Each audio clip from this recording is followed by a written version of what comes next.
What's going on, everyone? Welcome back to another episode of the Figuring It Out Finance podcast. My name is Chris Rickenbaugh, and I am using this podcast to document my journey in real estate and business while also talking a little bit about travel hacking and personal finance. Before I hop into anything today on flipping, keeping rentals, I wanted to say we just closed on another property today. So really crazy story. I'm going to do a full podcast on that. Happened in 2 days.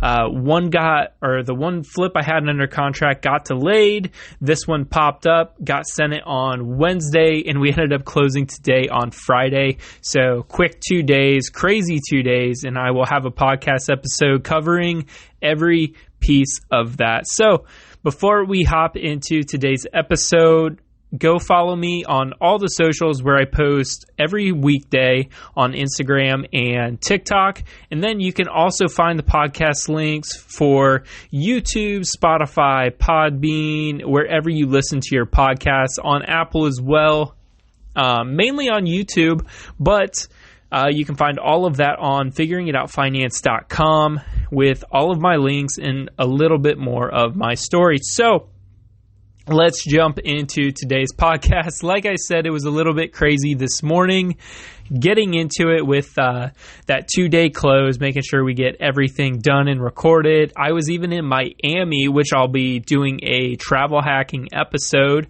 discussing the breakdown on all the points and miles and the expenses that go with that. Super cool because we use the Marriott card that I have, and that gives me 3 free nights at a hotel. So we use that I either get 1 or 2 nights free. Either way, I was able to use all points for that and not have to come out of pocket at all. So that was really cool.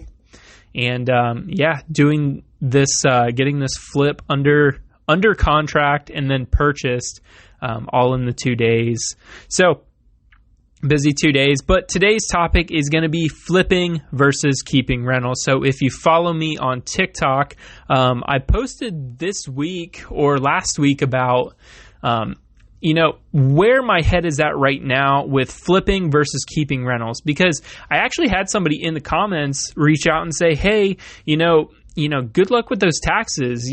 Flipping is not for me. You're not keeping, or you're not having the equity for your kids. And I'm like, well, it really depends where you're at in life. So right now, I do not have a normal W-2 job. So everything depends on me flipping these houses, because I could either flip this house for $20,000 or I can keep it in, best case scenario, I can keep it as a midterm rental and, maybe cash flow over $500, maybe closer to $1,000, but that's it. $1,000 coming in the door doesn't even account for any of the, unexpected expenses that come up with rentals. So me having that equity sit in a property when I could go use it on another flip and make, let's just say on a small side, 10 to 15,000, because I'm not going to do anything that I'm not going to make 20,000 on.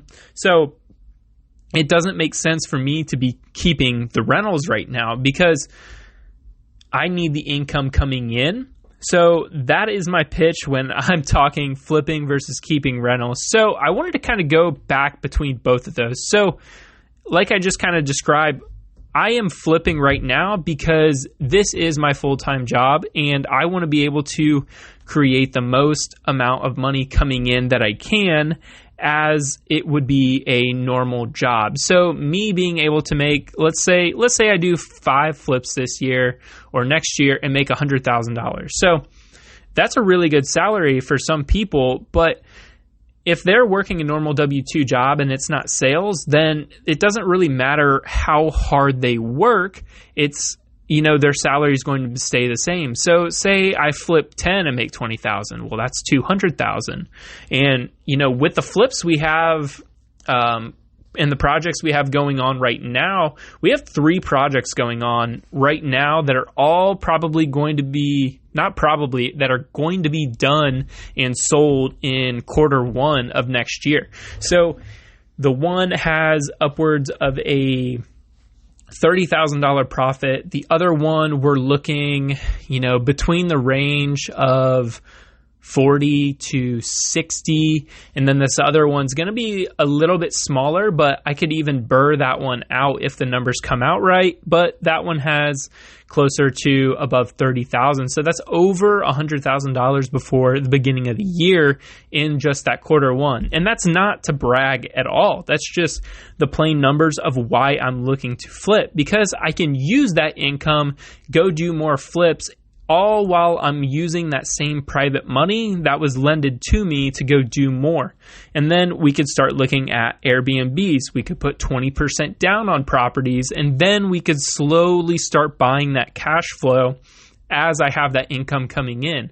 Because if I was in a normal W-2 job to where I was making, let's just say I was making a pretty solid salary at like $80,000 a year at my age, that's pretty good. Unless I'm an engineer making over 100, but to be able to save that money and put 20% down, it's going to take so long. And then even if you do put that 20% down, you're going to be, let's just say best case scenario. And this is what Ryan Pineda and Brian Lubin's podcast was about. They said, let's just say best case scenario, you buy 5 flips that cash flow $500, and it took you over, let's just say $100,000. How long did it take you to save that $100,000 to be able to put down on those properties?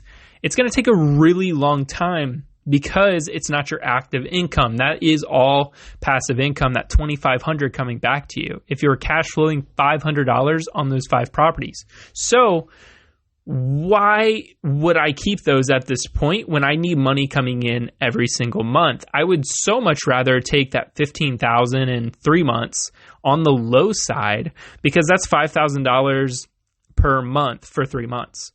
That's a pretty good return. That was my goal coming into 2024 was, how can I make $5,000 a month? So this is going to be able to do that very, very pretty easily, once you spread it along the range of the months. But that is why I'm flipping. I just need active income coming in per month. So my mindset is all on flipping. And I'm keeping my eyes open to be able to keep those rentals or maybe turn it into a short-term rental if it makes sense and there's a big enough spread. But, for me to leave, let's just say $70,000 to $80,000 in a property right now, that's actually not as beneficial for me at this time. If I had money in the bank and I could put 20% down or leave it in a property, that would make absolute sense, because I'm trying to, replace that cash flow or replace that active income with the cash flow. And then you have the two working together to be able to come together. So that is why I'm flipping. But I wanted to discuss the other side on keeping the rentals and where I was with this, because this is where I started. And I talked about this in a podcast not too long ago, but I said, where I started at was I started listening to Bigger Pockets, and the rentals just made sense for me. And when it was written before 2020, where, in my market specifically, the cash prices for homes were down. So you could buy something that hit what's called the 1% rule. So the 1% rule is, say you buy a house that's $200,000, it would rent for $2,000. So that is the 1% rule. So it's so hard to find that now, almost near impossible, to where you're going to have to be able to get creative to be able to hit that 1% rule. So in my market, that's just, you're not finding that anywhere. So you have to be getting a little creative. That's why my personal house, whenever I move out of it, is going to become a medium-term rental. And then the other, the other house that I've been looking at, or, I don't know where I was going with that, but that's why I'm looking to flip. I'm always keeping my options open because I've done that studying, and I can see, like, if this is a good BRRRR property to where I can buy it, rehab it, and then refinance it and then rent it out, either medium term or maybe even long term, but the numbers don't even pan out right there to where I would be making anything off of it. So the argument against that is keeping the equity in the property. So equity is looked at as this slow growth, but it's the big growth in the long term. And then I think in the comments it talked about, or the one person talked about, you're doing this for your future kids and you're building that equity. But if I was in a normal job and kept equity in these properties, I would be very broke for a long period of time. And that would hold off everything in my life. So to me, that $500 a month isn't going to be helping me. And on the equity play, that it's still not going to be beneficial to me, because having something paid off to where, let's say I pay that off and I'm going to have $1,500 coming in, that doesn't mean a whole lot. I would still rather be taking that $20,000 at this point, and maybe in a year I will think completely different. But at this point, flipping versus keeping rentals, I am on the flipping side 100%. Definitely keeping my options open, or my eyes open on if I can burr something out, if I can get seller financing terms. But at this moment in time, flipping is the way to go. Even if I could wholesale something out for $10,000, I would do that in a heartbeat. So those are the two arguments, flipping versus keeping rentals. I would love to hear, different sides of it, but being able to listen to Bigger Pockets for such a long period of time, you do hear both sides of it. And they're very good arguments, and it really comes down to where you are in your life. So for someone who's 45, they've worked, they built up that 401k, and they can, go put 20, 30, 40% down on a property and it cash flows, and they can buy some of those and, just to slowly start getting them out of their job, because they don't mind their job. They're just looking for, a slower equity play. That's great for them. We're actually going to be keeping my primary residence, renting it out as a medium-term rental, and we're going to be paying it off early and using that as our kids' college. Or even if it's not paid off by then, we're still going to have well over $100,000 to $150,000 in equity in the house to be able to use for that college that we can sell. So different plays there as well, but flipping is the mindset right now.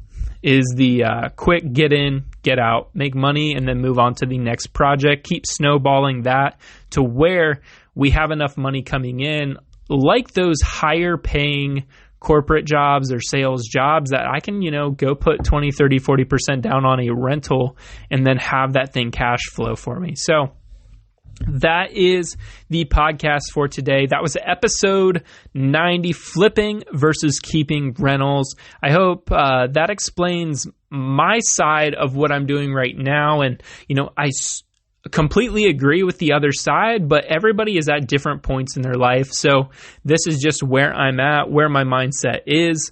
And that is the strategy going forward here. Definitely for this next year. And seeing where we're at, probably about halfway through the year, around that May to June area, we can kind of reassess and see how many flips we've sold, what we have going on, and see if we can burr something out, keep it, or if flipping is just still going to be the main strategy for this all next year. And then, look at 2026 as, okay, can we branch out and start buying some multifamily, start buying some extra cash flow in so we don't have to rely strictly on rent or flipping. So that's where I'm at.